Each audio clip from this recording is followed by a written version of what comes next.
মুখ্যমন্ত্ৰী ডাঙৰীয়াৰ ওপৰত আপোনালোকৰ বিশ্বাস আছেনে? ৰাইজে একেমুখে উত্তৰ দিয়ে নাই।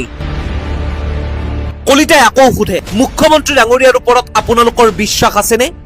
ৰাইজৰ একেই উত্তৰ নাই। আৰু এনেদৰে অপমানিত হৈ ৰাইজৰ এই নাই উত্তৰক ন্যায় সজোৱাৰ বৃথা প্ৰয়াস কৰে মুখ্যমন্ত্ৰীৰ ঘনিষ্ঠ দিগন্ত কলিতাই। মুখ্যমন্ত্ৰীয়ে কি কৈছে? মুখ্যমন্ত্ৰীয়ে কৈছে জুবিন গাৰ্গৰ ন্যায় আমি দিম, ন্যায় পাব।